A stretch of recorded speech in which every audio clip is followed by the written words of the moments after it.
Hello, it's Jeff at Brimwood Farm and I'm thrilled to say it's mild enough to actually be outside today. I'm in the greenhouse, so I'm going to give you a quick tour, and I'm also going to be potting up some Osteospermum cuttings ready for the growing season.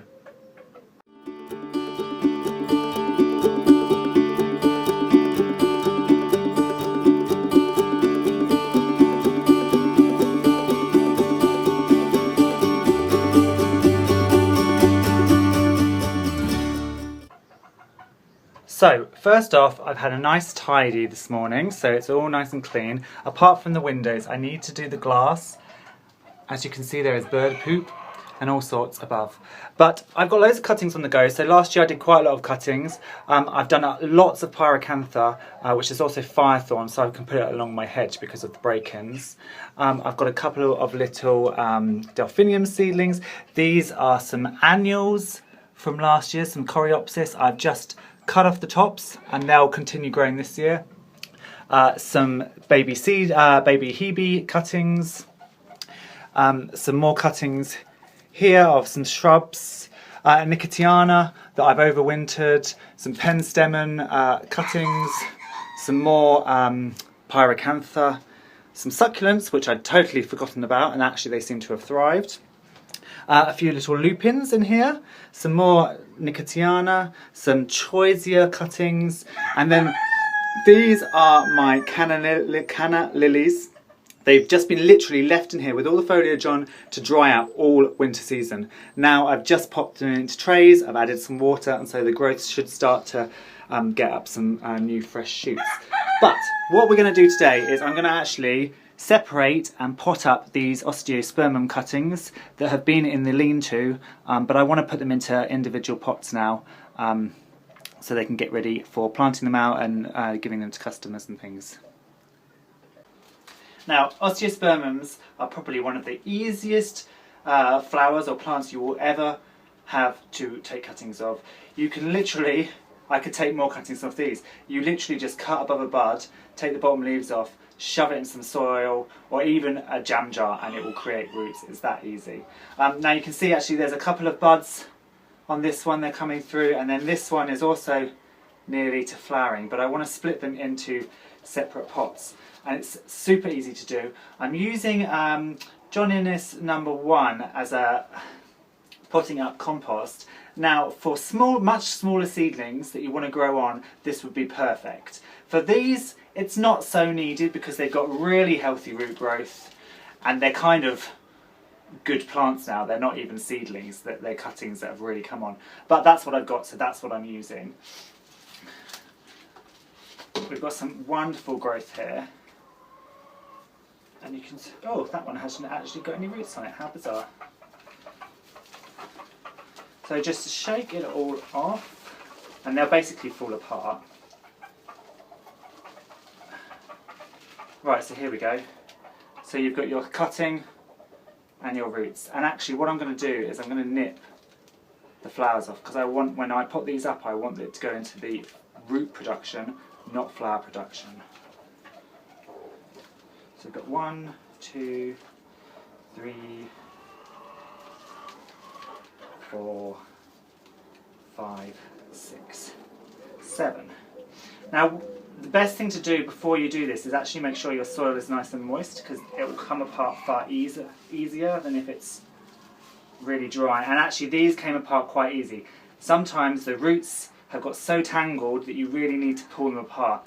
Don't worry about snapping roots. Just make sure that each plant has got some root on it. But say if this was tangled up with this, you could just snap them and make sure each has got some root attached, and they should be fine. This one again has got a bud on it, so I'll just take that off and throw it there for now. And then this is actually quite good soil that came out of the pot, so I don't mind if a bit of that goes back in. Put a little bit in the bottom. Set in my cuttings.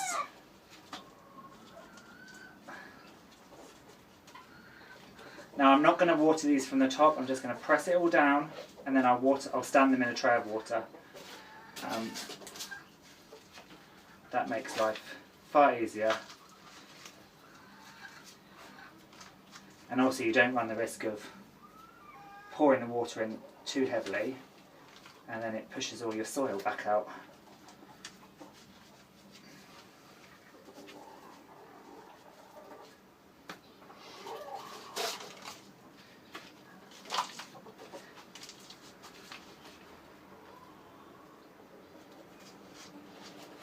These are destined, some of them are destined for clients, some of them are destined for my front garden.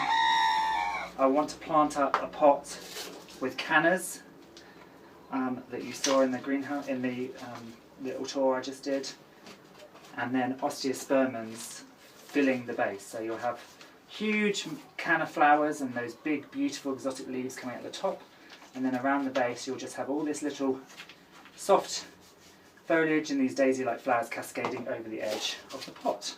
And that'll be by my front door, so I think that should look quite nice. So I've actually left the flowers on this one because that root ball was quite astounding. So I'm just going to set them into this tray. Now this is a premium grow bag tray, so what you're supposed to do is you buy a grow bag and you lay it in there. I actually bought it for my tomatoes.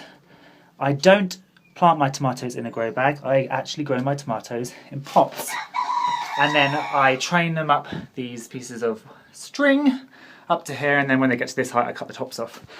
So I've got a couple of these grow bag trays to stand my pots in because I do have a slight issue with forgetting to water things.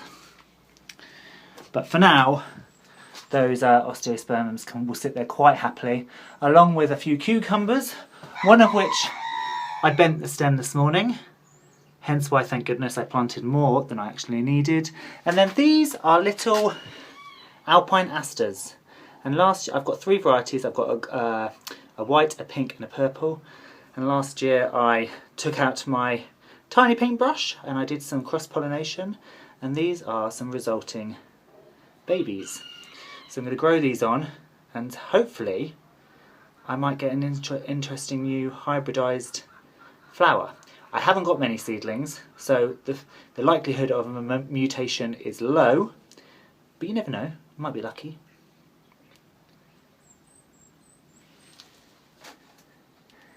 In the meantime, we'll wait and see what lovely colour these Osteospermum flowers turn into. So seeing all that lovely new growth on those Osteospermum is fantastic because it really signals the year is coming, and especially seeing buds. I mean, it's only March, they shouldn't really be flowering yet, but they have been in the lean-to, which is why they've had a head start. I've obviously got a lot to do. I've still got to clean all this glass so it's transparent as possible, especially because my tomatoes will be in here later in the year and they need all that light to ripen up the tomatoes. But for now, I'm just inspired to see things growing and the cuttings taking. So have a fantastic weekend. I hope it's sunny where you are. If it's not and it's raining, just be grateful for some rain on your plants and we don't have to water. I'll see you on Monday for Amanda Magic and then next Friday for a regular video. But until then, bye.